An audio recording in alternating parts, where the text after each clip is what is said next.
बुलाया गया है। उपस्थित अब्दुल लगा फंक्शनपाड़ा जामे मस्जिद प्रांगणे आहले बैत रसूल औलाद रसूल आशिक रसूल सल्लल्लाहु अलैहि वसल्लम शरणे ऐतिहासिक 61 हिजरी 10 मुहर्रम करबलार मैदाने शाहीन शाह करबला सैयद शुहदा इमाम हुसैन रदियल्लाहु ताआला अन्हु शरणे आजिम शान शहादत करबला महफिले আল্লাহ পাক জাল্লা শানুহু বর্তমান নাজুক সময়ের মধ্যে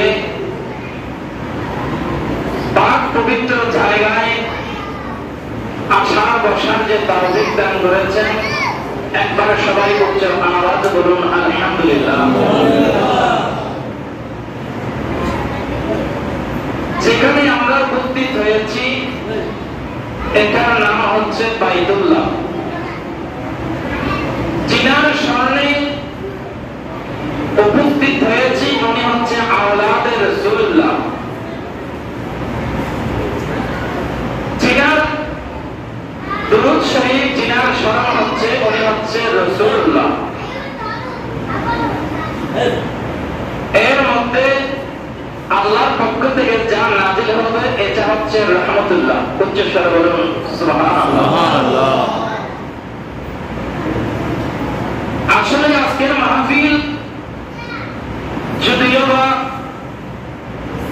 2024 সনে হচ্ছে, যাদের স্মরণে হচ্ছে ওদের স্মরণ আজ থেকে 1000 বছর পূর্বে স্বয়ং আল্লাহ রাব্বুল আলামিন করেছে। উচ্চ আওয়াজে বলুন সুবহানাল্লাহ। যাই হোক, আল্লাহ রাসূল সাল্লাল্লাহু আলাইহি ওয়াসাল্লাম আল্লাহর দরবারে মুনাজাতের মধ্যে আছেন, আল্লাহ আমি আমার হোসেন হাসানকে মহব্বত করি, আল্লাহ তোমাকেও ওদেরকে মহব্বত করতে হবে। শুধু তাই নয়, আমার আহলে বাইতকে যারা মহব্বত করবে আল্লাহ তাদেরকেও আপনাকে মহব্বত করতে হবে। উচ্চ আওয়াজে বলুন সুবহানাল্লাহ। এই মহব্বতের একটা অংশ আজকে ওনাদের স্মরণ। আসলে কারবালার মাহফিল, আহলে বাইতের মাহফিল, এটার কোনো শেষ নাই। জমিয়তুল ফালাহ মসজিদ প্রাঙ্গণে খতিবে বাংলার আল্লামা জালালউদ্দিন আল কাদেরী রাহমাতুল্লাহি আলাইহি প্রতিষ্ঠিত আজ থেকে 30-36 কিংবা 40-এর কাছাকাছি বছর পর্যন্ত চলমান আছে। ওনারাও এখনো পর্যন্ত সাহস করে বলতে পারে নাই আমরা আহলে বাইতের রাসূল কিংবা শাহাদাতের কারবালার স্মরণে যা বলার তা শেষ করেছি। ওদের শান মান বলা শেষ হবে না। আমাদের জামিয়াতুল এলাকার মধ্যে 3টা মসজিদের মধ্যে 10 দিন ব্যাপী মাহফিল চলমান আছে। 3.30 এটা মসজিদের কথা বলছি। আবার এর বাইরে জোহারিয়া দরবারের পক্ষে, দমুপুর দরবারের পক্ষে, হাশমিয়া দরবারের পক্ষে চলমান তো আছে। অর্থাৎ এগুলো হিসাব করতে গেলে 50-এর উপরে চলে যাবে, কিন্তু এখনো পর্যন্ত কারবালার মাহফিল শেষ হয় নাই। খুব আওয়াজে বলুন সুবহানাল্লাহ।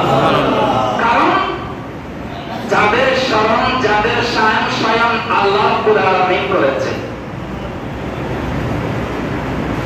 ইমাম হুসাইন আমার রাসূলের কলিজার টুকরা, মা ফাতিমা জাহরা মাওলা আলী শের খুদা রাদিয়াল্লাহু তাআলা কলিজার টুকরা,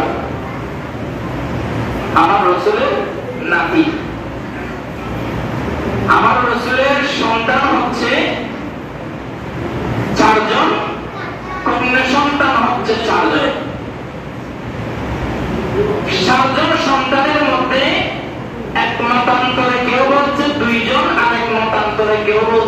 আজব। সর্বশেষ যে সন্তান, ওনার নাম হচ্ছে হযরত ইব্রাহিম রাদিয়াল্লাহু তাআলা। হযরতে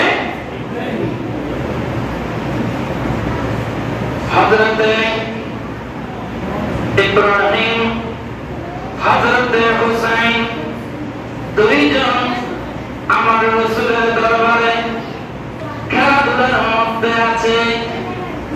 একজন আমার রাসূলের বাম প্রাণের মধ্যে বসা, আরেকজন আমার রাসূলের অপর প্রাণের মধ্যে বসা।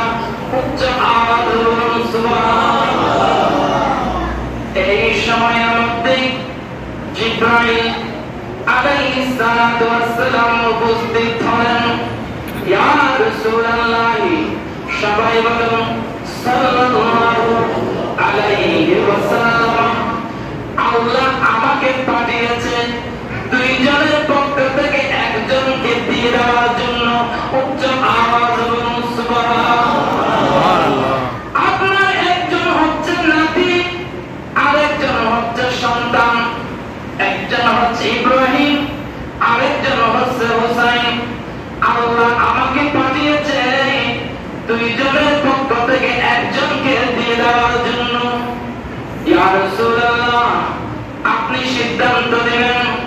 আমার রাসূল চিন্তা করে দেখলেন, যদি হুসাইনকে দিয়ে দিই, আমার সন্তান, আমার কলিজার টুকরা হযরতে মা ফাতেমা কষ্ট পাবে, আমার জামাতা এবং আমার ভাই হযরতে আলী কষ্ট পাবে, স্বয়ং আমি রাসূল কষ্ট পাবো।